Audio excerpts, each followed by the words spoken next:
බව හමු වෙනවා ආදරණීය ජීවිතය තුළින්. දැන ගැනීමට තරම්ම වරප්‍රසාද ඇත්තාට ක්‍රියාත්මක වීමටත් යුතුයකමක් තියෙනවායි කියලා ඇල්බර්ට් අයින්ස්ටයින් කියනවා. මම මෙහෙම කිව්වේ ඇයි දන්නවද? දැන් මේ අපි එළඹිලා තියෙන්නේ ක්‍රියාත්මක විය යුතුම කාලයක්. දැන ගැනීම වගේම ක්‍රියාත්මක විය යුතුම කාලයක් තමයි එළඹිලා තියෙන්නේ. අපි නොයෙකුත් තැන්වල විවිධ කතා බහ කරනවා. නමුත් දැන් මුළු ලෝකෙම කතා කරනවා ආහාර හිගයක් ගැන. ලංකාවේ විතරක් නෙමෙයි මේක මුළු ලෝකෙටම බලපාලා තියෙනවා. ඉතින් මේ ආහාර හිගයට අපි කොහොමද සූදානම් වෙන්නේ? මුහුණ දෙන්නේ? කල යුතු යුතුයකම මොකක්ද මේ වෙනුවෙන්? ඉතින් අපි අද කතා බහ කරන්න සූදානම් වෙන්නේ මේ ආහාර කල් තබා ගැනීමේ ක්‍රමවේද පිළිබඳව. මේ පිළිබඳව කතා බහ කරන්න අපිත් එක්ක එකතු වෙනවා ප්‍රවීණ සුපවේදිනී චතුරිකා අනුරාධා. ආයුබෝවන් සුබෝදෑසන. ආයුබෝවන් සුබෝදෑසන. මං චෙෆ් ඔබතුමීගෙන් දැනගන්න කැමති දැන් අපි මේ ලෝක ආහාර හිගයක් ගැන කතා කරන කාලවකවානුවක් මේක ලංකාවට විතරක් බලපාන දෙයක් නෙවෙයිනේ. ඉතින් මේ කාල සීමාවේ ලංකාව තුල බොහෝ තැන්වල වගා සංග්‍රාම ආරම්භ කරලා තියෙනවා. හැම පුංචි ගෙදරකම වගේ මොනවා හරි දෙයක් වගා කරන්න පුරුදු වෙලා තියෙනවානේ. ඉතින් මේ වගා කරන දේවල් අපතේ යවන්නේ නැතුව විශේෂයෙන්ම එළවලු වගේ දේවල් හරි ඉක්මනට අපතේ යනවා, හරි ඉක්මනට නරක වෙනවා නේද? ඉතින් මේ වගේ එළවලු වගේ දේවල් අපතේ යවන්නේ නැතුව කොහොමද මේ කල් තියා ගැනීමේ ක්‍රමවේද අනුගමනය කරන්න ඕනේ? ඔව් ඒක ඇත්තටම මේ කාලේ අපිට ගොඩාක් වැදගත් කාරණයක්. මොකද හැමෝම ගෙවල් වල වගා කරනවා. හැබැයි වගා කරාට අපි හිතමුකෝ අපි බයට ඒක කරන්නේ. ඇත්තටම මේ දැන් එහෙම නැත්නම් අපිට කලින් ඉඳලා මේ දේ කරන්න තිබුණේ. අපි දැන් නම් මේ ගෙවල් වල කාලයක් කරගෙන ආපු අයත් ඉන්නවා. නමුත් වැඩි හරියක් දෙනා කරන්නේ ආහාර හිඟයට බයි. එතකොට මේ වැඩිපුර අපිට ඉතුරු වෙන එළවලු වර්ග අපේ අසල්වාසීන් ඥාති හිත මිත්‍රාදීන් එක බෙදා ගන්න පුළුවන්. ඊටත් පස්සේ අපිට ඉතුරු වෙන දේවල් දින කිහිපයකින් විනාශ වෙලා යනවා. එතකොට නරක් වුණාම අපත යනවා. අපි කොහොමද මේවා තියාගන්නේ? එතකොට ඉස්සර කාලේ ඉඳලම තිබුණ මේ ආහාර කල්තබා ගැනීමේ ක්‍රම ඒ කියන්නේ අවුවේ මද අවුවේ වේලනවා. එහෙම නැත්නම් මී පැණි වල බහා තියෙනවා. එහෙම නැත්නම් ලුණු තවරලා මස් වර්ග නම් ලුණු තවරලා ඒ වගේ අර කල් තියා ගන්නවා. දුම් ගහලා වේලලා තියා ගන්නවා. එතකොට මේ ක්‍රම ඇත්තටම අපිට අද කරන්න අපහසුතාවයක් තියෙනවා අපේ නිවාසවල තියෙන පහසුකම් එක්ක. හැබැයි අපිට ලේසියෙන් කරන්න පුළුවන් දේවල් තියෙනවා. අපි හිතමුකෝ දැන් ඒ කියන්නේ අපේ ළඟ ශීතකරණයක් අනිවාර්යයෙන්ම ගෙදරක තියෙනවානේ. නමුත් ගොඩක් දෙනා ශීතකරණයේ එළවලු ගබඩා කරන විදිහෙන් ඒක පාවිච්චි කරන්න පුළුවන් දවස් කීපයක්. ගොඩක් ශීතකරණවල එළවලු දින කිහිපයකින් නරක වෙනවා. හැබැයි අපිට පුළුවන් ඒ කියන්නේ ඩීප් ෆ්‍රීස් කරන්න. ඩීප් ෆ්‍රීස් කරන්න සහ චීල් කරන්න කියලා දෙවිදියක් තියෙනවා අපේ ශීතකරණවල. ඔබ දන්නවා කොටස් දෙකකට වෙන් කරලා තියෙන්නේ. පල්ලෙහා කොටස කියන්නේ චිලර් එක. ඊට උඩින් තියෙන්නේ ඩීප් ෆ්‍රීසර් එක.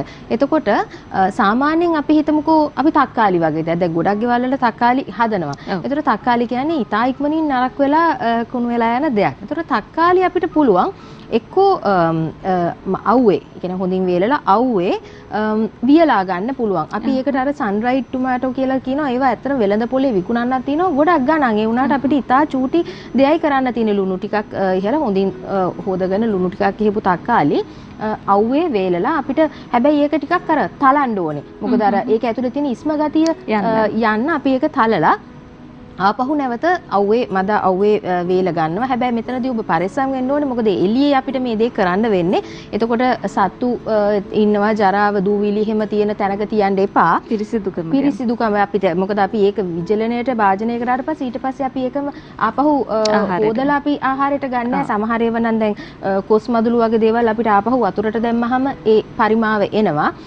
නමුත් හැම වෙලෙම පරිස්සම් වෙන්න ඕනේ. එක්ක දැලකින් වහලා ඒ වගේ අර ඒ කියන්නේ අවුව වැටෙන්නේ නැති වෙන්න නෙමෙයි අර කුටු චූටි දැලකින් වහලා ඒ වගේ නෙට් රෙද්දකින් වගේ එහෙම කරගන්න. එතකොට අපිට පුළුවන් තව දැන් බණ්ඩක්කා මෑකරල් මේ වගේ දේවල් අපිට වැඩිපුර තියෙනවා නම් අපිට මේවා එකපාර බදින්න පුළුවන්. බැදලා ඉවර වෙලා අපිට කල් තබා ගන්න පුළුවන් එයා ටයිට් කන්ටේනර් එකක දාලා. ඒ වගේම නැත්තම් අපිට අච්චාරු දාන්න පුළුවන්. කියන්නේ අපි පිකල් කරනවා කියන්නේ ඒක හරිම බොහොම සුළු දෙයක්. ලොකු අමුද්‍රව්‍ය ගොඩක් අවශ්‍ය වෙන්නේ නැහැ. විනාකිරි සීනි ස්වල්පයක් ලුණු සහ ඒක තමයි අත්‍යවශ්‍යම වෙන දේවල් ටික. ඊට අමතරව අපිට කැමති නම් දාන්න පුළුවන් සුදු ලුණු බික් එකක් දෙකක්, ගම්මිරිස් ඇට කිහිපයක්, ඒ වගේම ඔය හර්බ්ස්, ඒ කියන්නේ තියෙනවානේ මේ අපේ බේ ලීෆ් කොළ, ඒ වගේ ඒවා අත්‍යවශ්‍ය නැහැ. අනිවාර්යෙන් අවශ්‍ය වෙන්නේ විනාකිරි, සීනි, ලුණුයි. එතකොට අපිට ওই වැඩේ කරන්න පුළුවන් ලුණු. ඕනම එළවලුවක් අපිට පිකල් කරන්න පුළුවන්. ඕනම පළතුරක් අපිට පිකල් කරන්න පුළුවන්. එතකොට අපිට බත් ටිකක් උයාගත්තත් ඉස්සරහට එන්නේ මං හිතන්නේ මෙනු එකක් බොහොම එකට දෙකට සීමා වෙන කාලයක්. එතකොට අපිට බත් ටිකක් හදාගත්තත් අපිට බණ්ඩක් පිකල් එකක්, එතකොට ලුණු ටිකක් වුණත් අපිට අරගත්තොත් මං හිතන්නේ කුසගින්න නිවා ගන්නවා කියන එකට හොඳ පිළියමක් වේවි, විසඳුමක් වේවි.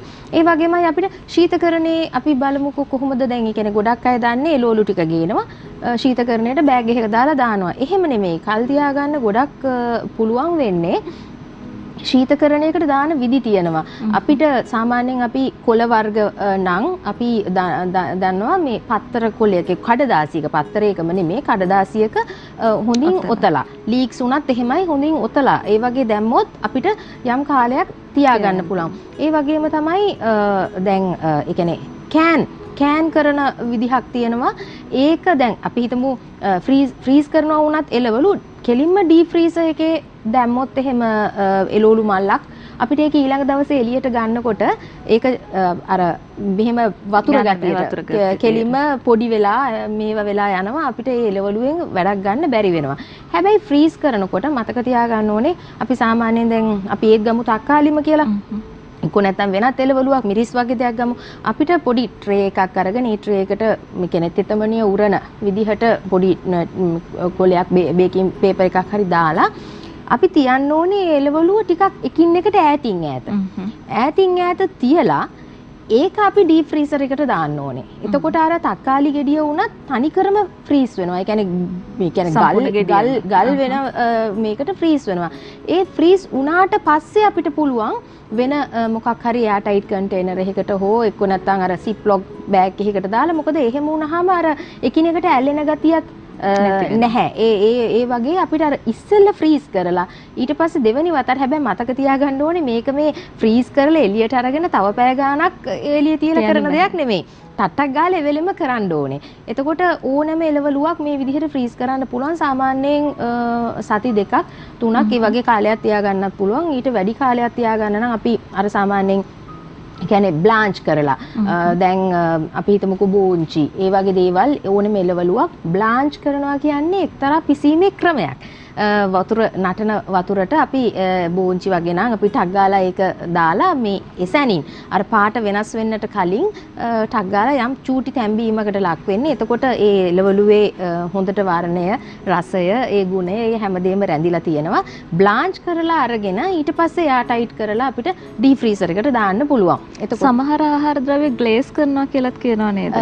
ග්ලේස් කරනවා කියන්නේ නංගි ඒක මේ කියන්නේ අපි උයලා කනකොට අපිට ඒ කියන්නේ ඒක ජෙලටින් වලින් සහ සීනි වලින් දෙකෙන්ම අපිට කරන්න පුළුවන්. නමුත් ඒකෙන් අපිට ලොකු කාලයක් ඒ කියන්නේ අපි ආහාරයට ගන්න අවස්ථාවේදී ග්ලේස් කරලා දැන් කන එකක් මිසක් අපිට ග්ලේස් කිරීම මම අහලා තියෙනවා බිත්තර වගේ කල් තියා ගන්න පුළුවන් කියලා. ඒකේ අර පිටත යම්කිසි ද්‍රාවණයක් යොදනවාද?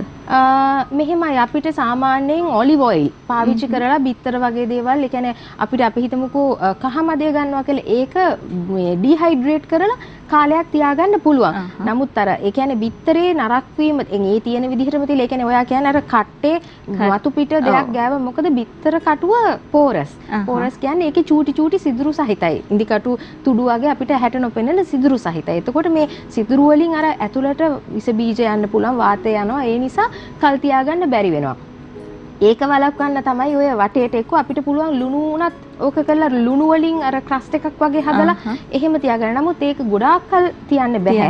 හැබැයි අපිට විතර කහමදේ වගේ අරගෙන අර වෙනම ඩිහයිඩ්‍රේට් කරලා ගන්න පුළුවන් නම් අපිට පුළුවන් ඒ විදිහට ඒත් ශීතකරණයක කාලයක් තියාගන්න. ඔව් දැන් බිත්තර, කිරි, මස් මාංශ වගේ දේවල් වල හරි ඉක්මනට බැක්ටීරියා වර්ධනය වෙනවනේ. දැන් මේ වගේ දේවල් කොහොමද කල් තියාගන්න ක්‍රමවේද කොහොමද අනුගමනය කරන්නේ? ඒක තමයි අපිට මේක දුම් මැස්ස කියලා. කියලා ඉස්සර අපේ ගෙවල් වල තිබුණා. ওই දුම් මැස්ස පාවිච්චි කරලා ගොඩක් දේවල් කරනවා. උඹලා කඩ වුණත් අපි ගෙවල් වලම හදාගත්තේ ඒ කාලේ. ඉතින් දැන් ඒවා ගිලිහිලා තියෙනවා විශේෂයෙන් ලේසියෙන් දැන් ආයි පටන් ගන්න වෙන්නේ. ඒක හරි ලේසි. ඒක කරා. ඒ කියන්නේ අපේ ගෙවල් වල දුම් මැස්සක් නැත්තම් මේ වැඩේ කරන්න බෑ. එහෙම නැත්තම් ওই මස් වර්ග එහෙම අපිට පුළුවන් තියාගන්න ගම්බිරිස් හොඳට ලුණු අතගාලා මොකද නරක් වෙන වතුර මුහුම් කරන්න බෑ මේ කිසි දෙයකට. කල් තියාගන්න කිසිම දෙයකට වතුර නොගෑවිය යුතුයි. මොකද එහෙම වුණොත් එහෙම ඒක නරක වෙන්න පටන් ගන්නවා. ලුණු ගම්බිරිස් ඒ වගේ දේවල් පාවිච්චි කරලා අපිට මොකද කල් තියාගන්න අර රස ගන්නවන එකකුත් අවශ්‍යයිනේ. එතකොට ඒ වගේ සීසන් කරපු එකක් අපිට දුම් මැස්ස උඩ එල්ලලා ඒ කියන්නේ සත්තු යන්නේ නැති විදිහට දැන් ওই මීයෝ කැරපොත්තෝ වගේ සත්තු ඉන්නවනම් ඒක වැඩේ කරන්න බෑ. ඒ විදිහට එල්ලලා අපිට දුමෙන් විජලනයට ලක් වෙන ඒ කියන්නේ අර ස්මෝකි ෆ්ලේවර් එකක්. එතකොට ඒ වගේ ඒවා විශේෂයෙන් එළිය ගන්න තිබ්බත් ගොඩාක් ගණන්. ඒ වගේ කල් තියාගන්න පුළුවන්. ඒ වගේමයි මී පැණි. ඉස්සර ඉතින් අපි හොඳටම දන්නවා මේ අපේ පරම්පරාවෙන් අපිට ආපු මී පැණි වල. නමුත් මී පැණි කියන්නේ මම හිතන්නේ මේ කාලේ ඉතාමත් ගණන් දෙයක්. ඒ වගේමයි තෙල් පාවිච්චි කරන්නත් පුළුවන්. තෙල් වල තෙල් අර මිදෙන්න ඕනේ. හැබැයි කියන්නේ ලිහිසි විදිහට තියෙන එකනේ අපි හිතමුකෝ මේ ඒ කියන්නේ දැන් අර මිදීමට ලක් වුණාම ඒ තෙල් එක්ක සුදු පාටට අඩියේ මිදලා තියෙන තෙල් එක. ඒ තෙල් එක්ක මස් මාංශ වර්ග යම් කාලයක් තියාගන්න පුළුවන් නරක නොවි. මොන වගේ තෙල්ද මේකට භාවිත කරන්න පුළුවන්? ඒ කියන්නේ මෙහෙම එළඟි තෙල් වගේ ගන්න පුළුවන්. මිදෙන තෙල් වර්ගයක්. දැන් අපිට ඔලිව් ඔයිල් ඒ වගේ නම් සන්ෆ්ලවර් ඔයිල් වගේ නම් මිදීමකට ලක් වෙන්නේ නැහනේ. ඒතර එළඟි තෙල් උනත් පාවිච්චි කරන්න පුළුවන්. එතකොට අර රසයේ වෙනසක් තමයි සිද්ධ වෙන්නේ. ඔව් ඒ වගේම තමයි දැන් අපි ශීතකරණයේ කැම තියෙන එක ගැන කතා බහ කරානේ.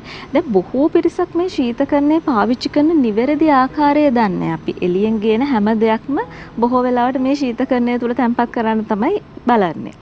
ඉතින් ඔබතුමිය කියනකො අපේ හිතවතුන්ට කොහොමද නිවැරදිව පිරිසිදුව විශේෂයෙන්ම පිරිසිදුව ශීතකරණයක් තියාගන්න ඕනේ? අනිවාර්යයෙන්ම ශීතකරණය පිරිසිදු වෙන්න ඕනේ. මොකද ශීතකරණය කියන්නේ අපි අර ඇත්තට මේක පාවිච්චි කරන්නේ ආහාර කල් තියාගන්නනේ. එතකොට මේක ඇතුළට බැක්ටීරියා වර්ග මේ ශීතලට වර්ධනය වෙන බැක්ටීරියා වර්ගත් තියෙනවා. එතකොට අපි විහිං අපි ඒ තත්වයට මේක පත් කරගත්තොත් අපේ ශීතකරණේ දාන ආහාර ඉක්මනට නරක වෙනවා. ඒ වගේම අර ශීතකරණයෙන් 아무තු දුර්ගන්ධයක් වහනය වෙනවා. අපිරිසිදුයි ඒ වගේ දේවල් වෙනවා. එතකොට ගොඩක් අය හිතනවා දැන් මම කඩෙන් එළවලු ගේනවා ඒ ගෙනාපු විදිහටම ශීතකරණයට දානවා කියලා. ඒක වැරදි. අපි දැන් ලූණු කොළ වර්ග මොනවා හරි ගෙනාවොත් අපි ඒක සුද්ධ කරන්න ඕනේ. ඇත්තටම අර උයන වෙලාවේදී අහුලනවා නෙමෙයි. පලා වර්ග එහෙම ගොටු කොළ වර්ග සුද්ධ කරලා අර නරක් වෙච්ච කොළ ඒ වගේ පණුව ඉන්නවා නම් ඉවත් කරලා අර වගේම අර ඒක ටිෂු එකක එක්ක නැත්තම් පත්‍ර කොලයක ඔතලා තමයි අපි ශීතකරණයට දාන්න ඕනේ. ඒ වගේමයි දැන් අපි හිතමුකෝ අල වර්ග කැරට් ඔය බීට් වගේ ඒ වගේ අල වර්ග ඇත්තටම කියනවා නම් පස් එක්ක තිබුණොත් තමයි ටික කාලයක් හරි තියාගන්න පුළුවන්. පස් එක්ක අපිට ශීතකරණයට දාන්න බෑ. එතකොට අල වගේ දේවල් පස් වැලි තියෙනවා නම් උයන්න ගන්න අවස්ථාවේදී ඒක ඉවත් කරගන්න හොදලා ඊට කලින් හොදලා හොඳට සුද්ධ කරලා තියන්න යන්න එපා. මොකද වතුරෙන් ඒක කරාම අල කැරට් බීට් වගේ දේවල් ඉක්මනට නරක් වෙනවා. එතකොට ශීතකරණයට දානවා නම් හැබැයි පොඩි ප්‍රමාණයක් අනිවාර්යයෙන්ම පිරිසිදු කරලා ඕනේ දාන්න. ගල් වැලි පස් එක්ක ශීතකරණයට දාන්නේ. ඒ වගේම බිත්තර වගේ දේවලුත් අපි සෝදලා හොඳට තෙතමාතු කරලා තමයි ශීතකරණයට දාන්නේ. ඉතින් ඒ වගේම ශීතකරණයක් අඩුම තරමේ මාසෙකට සැරයක්වත් පිරිසිදු කරන්න ඒ වගේ තියාගත්තොත් ඇත්තටම අපිට ආහාර වුණත් ලොකු කාලයක් තියාගන්න පුළුවන් නරක වෙන්නේ නැහැ. සමහරුන්ගේ මේ දන් දාලා ඊට පස්සේ ඊට පහෝදාට කන්නත් බෑ ශීතකරණේ ආහාරයට පිළුම් වෙලා. ඒ කියන්නේ ඔබේ ශීතකරණේ නිවැරදිව පාවිච්චි කරන්නේ නැහැ. ඔව් දැන් වර්තමානයේ අපිට තියෙන අර්බුදකාරී තත්ත්වයක් එක්ක සමහර ගෙවල් වලට අපේ බොහෝ ගෙවල් වල තුන් වේලම උයන්න බැරි තත්ත්වයකට අපිපත් වෙලා තියෙනවා. ඉතින් මේ වගේ අවස්ථාවක අපිට පිසු ආහාරයක් ශීතකරණයක් තුල තැම්පත් කරලා විඩෙන් වරින් වර අරගෙන කෑමට ගන්න පුළුවන්ද? දැන් මේක සමාජයේ විවිධ මත තියෙනවානේ මේ ගැන. ඔබතුමියගේ අදහස මොකක්ද මේ පිළිබඳව සහ මොන වගේ ක්‍රියාමාර්ගද ගත යුත්තේ? මෙහෙමයි හැම කාලෙම මම හිතන්නේ අපේ ආකල්ප වශයෙන් තමයි මිනිසු වෙනස් විය යුත්තේ. හොඳ දෙයටත් නරක දෙයටත් මිනිසුන්ගේ ආකල්ප. එතකොට අපිට සමහරක් අයට තියෙනවා මේ ඒ කියන්නේ මේක මම කැමති නැහැ මේ කෙනෙකුගේ අර දඩබ්බරකම කියන්නේ. නමුත් ගොඩක් අය කියනවා අපි නම් 3 වේලටම උයනවා. මම උදේ උයපු එක දවල්ට කන්නේ. දැන් ඒක ඇත්තටම අපිට කරන්න අපහසු කාලයකට තත්වයකට ඇවිල්ලා තියෙනවා. එතකොට සමහර ගෙවල් වල උදේ උයපු එක රාත්‍රී ආහාරයටත් ගන්න වෙලාවල් තියෙනවා. හැබැයි මේ හැමෝම නොදන්නා හෝ නොදැන හෝ දැනගෙන නම් මේක කරන්නේ නැහැ. නොදැන කරන වරදක් තියෙනවා. මොකද උදේ උයන ආහාරය ඇත්තටම කියනවා නම් පැය 4ක් සාමාන්‍ය රූම් ටෙම්පරේචර් එකකට ආහාරයක් එන්න පැය 4ක් විතර යනවා. ඒ කියන්නේ ස්වභාවික විදියට නිමෙන්න. මේ ආහාරය ශීතල වුණා. ඒ කියන්නේ කාමර උෂ්ණත්වයට ආවට පස්සේ පැය 4කින් පස්සේ මේකේ බැක්ටීරියා වර්ධනය වෙන්න පටන් ගන්නවා. එතකොට අපි හැමදාම මේ ලිප උඩ තියෙන කෑම එක කන්නේ බැක්ටීරියා වර්ධනය වෙමින් තියෙන එක. පැය 4කට කලින් ඉතින් උදේ වුණා දවල්ට කති. අනිවාර්යයෙන්ම මොකද මේක නොදැන කරන දෙයක්. මේ නිසා තමයි මේ ඇත්තටම කියනවා නම් මේ සූප වේදය කියලා කියන්නේ මොකක් හෝ රෙසිපි එකක් හදලා කෑමක් හැදීම නෙමෙයි. මේක තාක්ෂණයක්. මේ තාක්ෂණය හරියට කරන්න ඕනේ. අපිට මේ සූප වේදයේ තියෙනවා කුක් ෆ්‍රීස් සහ කුක් චිල් කියලා. කුක් ෆ්‍රීස් ඒ කියන්නේ උයලා ෆ්‍රීස් කරනවා සහ කුක් චිල් සාමාන්‍ය ශීතලකට භාජනය කරනවා. මේ දෙකම කරන්න ඕනේ උයපු ගමන් අපිට හට්ටිය ෆ්‍රිජ් එකට දාන්න බෑ. මතක තියාගන්න අනිවාර්යෙන් ශීතකරණයට කිසිම රස්නේ දෙයක් දාන්න එපා. එතකොට ඒකේ තියෙන ඒවත් නරක වෙනවා සහ ශීතකරණයට හොඳ නෑ. එතකොට මේ උයන දේ අපි කාමර උෂ්ණත්වයට එන්න ඕනේ. කියන්නේ කුක් චිල් නම් සාමාන්‍යයෙන් විනාඩි 90ක් විතර වගේ කාලයකදී එන උෂ්ණත්වයට අපිට ශීතකරණයට දාන්න පුළුවන්. ඩීප් ෆ්‍රීස් කරනවා නම් සාමාන්‍යයෙන් විනාඩි 240ක් කියන්නේ පැය 4ක් විතර වගේ ප්‍රමාණයනේ. ඒ වගේ කාලයක් තුලදී සෙමෙන් කාමර උෂ්ණත්වයට ඇවිල්ලා අපිට ඩීප් ෆ්‍රීස් කරන්න පුළුවන්. ඔය විදිහට තමයි දැන් අපි හිතමුකෝ සාමාන්‍යයෙන් දැන් නැව්වල වගේ ආහාර. එතකොට හැමදාම මේව කරන්නේ නැහැ. එතකොට ඒගොල්ලෝ කරන්නේ කුක් ෆ්‍රීස් කරනවා. ඒතර උයලා දැන් සුප් එකක් වුණත් ස්ටොක් එකක් හදලා ඒක දැන් දෙන්නෙකුට මේ ප්‍රමාණයයි 3 දෙනෙකුට මේ ප්‍රමාණයයි කියලා වෙන වෙනම පැක් කරනවා. ඒ පැක් කරලා ඒ ටික තමයි ෆ්‍රීස් කරන්නේ. එතකොට දැන් මම දන්නවා බොහෝ විට ගෘහණියව කරන්නේ මාළු කිලෝ එකක් ගෙනිච්චොත් ඒ මුළු කිලෝ එකම අරගෙන තෝ කරනවා කියලා. අපිට ඒකට කියන්නේ අර අයිස් යවනවා කියලා කට්ටිය කියන්නේ තෝ කරනවා. ඒ ගානට ගන්න අර කිලෝ එකම දානවා. එතකොට ඊට පස්සේ ඒකෙන් කෑල්ලක් කපලා ආපහු අර තෙතට තියෙන මාළු කෑල්ල ආයෙ ෆ්‍රිජ් එකට දානවා. එතකොට නරක වෙන්න තියෙන ප්‍රවණතාවය වැඩි. එතකොට ඒ නොදැනුවත්කම නිසා තමයි මේ හැමදේම වෙන්නේ. එතකොට අපිට පුළුවන් අපි මස් මාළු ගෙනාපු ගමන් මගේ ගෙදර ඉන්නේ දෙන්නයි නම් මම දන්නවා මට වේලකට කොච්චර යනවද. දැන් නම් මම හිතනවා වේල් 3-4කට එකපාර ඇඹුල් තියල් දාලා එක්කෝ අපිට මස් උනක් කල් තියාගන්න පුළුවන්. අනිත් තව ක්‍රමයක් තමයි ගම්මිරිස් ලුණු කහ ටිකක් දාලා අපි තම්බලා තියාගන්නවා. එතකොට අපිට ඒ අවශ්‍ය වෙලාවට ඒ අවශ්‍ය ප්‍රමාණය විතරයි. කොච්චර කල් තියාගන්න පුළුවන්ද එහෙම තම්බලා? සාමාන්‍යයෙන් කුක් ෆ්‍රීස් කරොත් මාස 6ක් සමහර ඒ විදිහට දීර්ඝ කාලයක්. ඉතා වූ දීර්ඝ කාලයක් තියාගන්න පුළුවන්. චීල් කරලත් සති 2-3ක් විතර තියාගන්න පුළුවන්. ඒතර කුක් ෆ්‍රීස් කරනවා කියන්නේ මාස 6ක් හෝ සමහර ආහාර තියෙන අවුරුද්දක් විතර කල් තබා ගන්න පුළුවන්. ඉතින් ඒකයි මම කියන්නේ දැන් පාන් උනත් පාන් හැමෝම ගෙදර එළියේ තියලා තියෙන්නේ. එතකොට ඒක අපි කෑල්ලක් දෙකක් කාලා තව දවසක් විතර යනකොට පාන් කල් තියාගන්න බෑ. අපිට පුළුවන් පාන් එක ෆ්‍රිජ් එකේ දාන්න. ෆ්‍රිජ් එකේ දාලා කරන්න තියෙන්නේ දැන් මයික්‍රෝවේව් එකක් කාට හරි තියෙනවා නම් මේ කපන පාන් පෙත්ත අපි ටිෂු එකක් වතුර තෙත මාතු කරලා ඒ කියන්නේ වතුර මිරිකෙන්න නෙමෙයි තෙත මාතු කරලා ඒ පාන් එක ඔතනවා. ඔතලා ඉවර වෙලා මයික්‍රෝවේව් එකේ විනාඩියක් විතර දැම්මහම අර පාන් එක නැවතත් ෆ්‍රෙෂ් ගතියට එනවා. ඉතින් ඔය වගේ චූටි දේවල් කරන්න පුළුවන්. හැබැයි මං හිතන්නේ මේ කාලේ ওই චූටි දේවල් මහා විශාල වශයෙන් අපේ ජීවිතේට වැදගත් වෙන දේවල්. ඔව් ඉතින් ඔබට ආහාර කල් තබා ගැනීමේ ක්‍රමවේද බොහෝමයක් දැනගන්න අවස්ථාව ලැබෙන. ඉතින් බොහෝ විට මේ කරුණු කාරණා අපේ පිරිස දන්නේ නැහැ. නොදැනුවත්කම නිසා මේ වගේ ආහාර අපතේ මේ දවස්වල ආහාර අපතේ යවන්න හොඳ නැහැනේ. ඉතින් ආහාර අපතේ නොදැනුවත්කම නිසා බොහෝ විට යනවා නේද?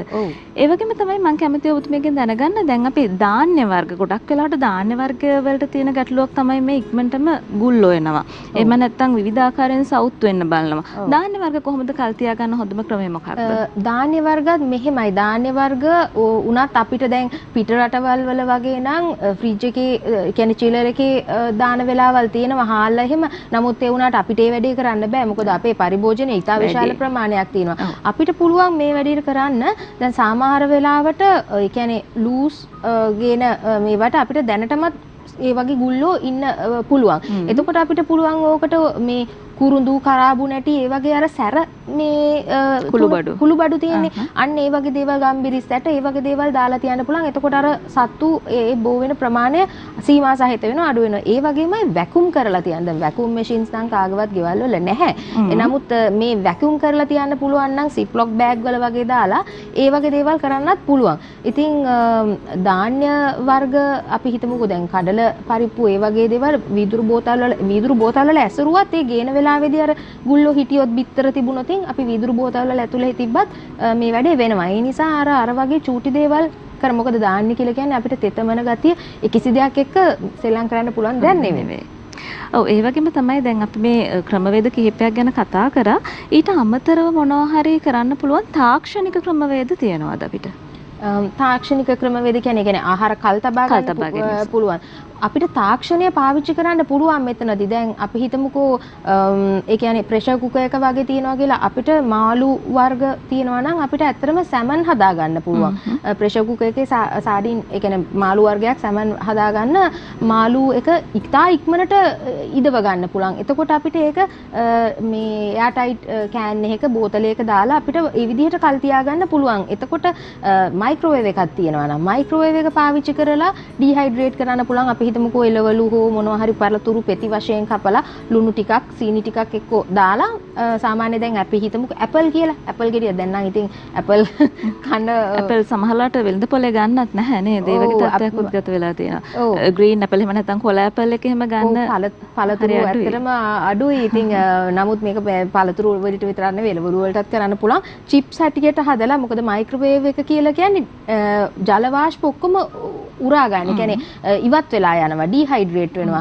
එතකොට ඒක අපිට යම් කාලයක් තියාගන්න පුළුවන් අර විදිහට මයික්‍රෝවේව් එකේ විනාඩි 5ක් විතර වගේ තියෙනකොට ඇපල් චිප්ස් ඒ කියන්නේ බට්ටක්කා වුණත් වට්ටක්කා චිප්ස් හදාගන්න පුළුවන්. අලපෙති වුණත් අපිට මයික්‍රෝවේව් එකේ හදාගන්න පුළුවන්. එතකොට ඒ විදිහට අරගෙන එයා ටයිට් කන්ටේනර් එක තියලා ඒ විදිහට අපිට හදාගැනීමේ හැකියාව තියෙනවා. ඒ වගේමයි ගොඩක් අය දන්නේ නැතුවට ශීතකරණය ෆ්‍රිජ් එකත් ඩිහයිඩ්‍රේට් වෙන එකක්. මොකද ඕගොල්ලොන්ට හොඳට ඕක බලන්න පුළුවන්. දැන් අපි හිතමු මාළු හොද්දක් කියලා මොකක් හරි පරිප්පු හොද්දක් කියලා ඕක හොදි වශයෙන් හදලා වහන්නේ නැතුව ඇරලා ෆ්‍රිජ් එකේ තිබ්බොත් එහෙම අරක හිඳිලා ගල් වෙලා තියනවා දකින්න පුළුවන්. ඉතින් ෆ්‍රිජ් එක කියන්නේ ඩිහයිඩ්‍රේට්. එතකොට අපිට පළතුරු වගේ දේවල් මේ අවුවේ වේරලා කල් තියාගන්න බැයිද?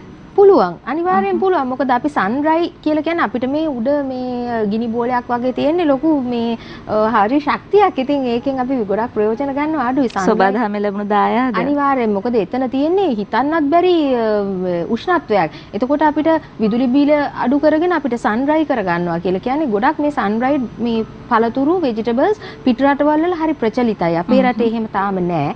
ඉතින් මේ එළිය හැබැයි මතක තියාගන්න ඕනේ මොකද අපේ අර කුරුල්ලෝ සත්තු පූසෝ ඒ වගේ අපේ සත්තු වැඩිනේ ගෘහාශ්‍රිතව ඉන්න. ඒ නිසා අපි මෙන්න මේ පිරිසිදුකම රැක ගන්න ඕනේ. මොකද දැන් උඹලකට කෑල්ලක් හරි අවුවේ වේලනවා නම් ඒකට සත්තු හොට ගහලා කාලා තිබුණොත් අපි ඊට පස්සේ දන්නේ නැහැ. ඒ නිසා මේක ගැන විමසිලිවත්ව කරන කෙනෙකුට ඇත්තටම මදපවනේ මේ අවුවේ වේලලා ආහාර කල් තියා ගන්න පුළුවන්. අපි අවසන් වශයෙන් කතා කරමු දැන් මේ අපේ බලන් ඉන්න හිතවතුන්ට මේ ආහාර කල් තබා ගැනීම වගේම මේ වර්තමානයේ පවතින තත්ත්වයක් එක්ක මේ කළමනාකරණය කරගන්නේ කොහොමද මේ තත්ත්වය කියන දේ පුංචි උපදේශයක් ලබා දෙන්න ඔබතුමිය.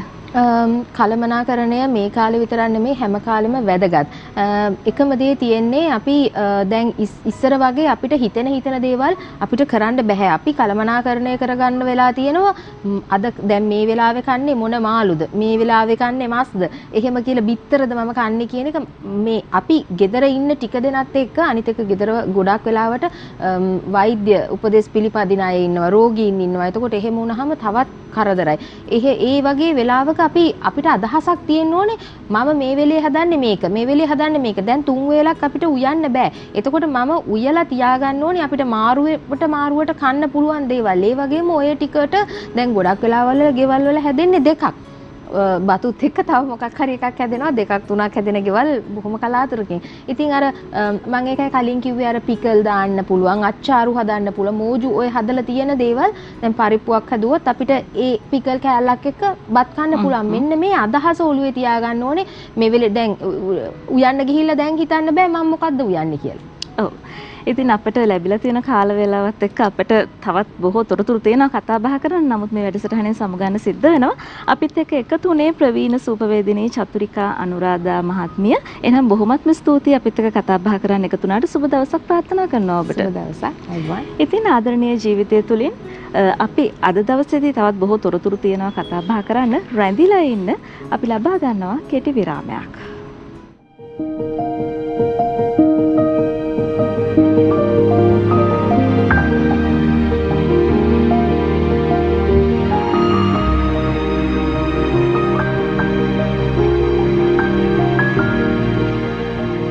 දිනපතා අලුත් වීඩියෝ සහ ප්‍රවෘත්ති නැරඹීමට ඉහත බටන් එක ක්ලික් කර සියත TV සබ්ස්ක්‍රයිබ් කරන්න.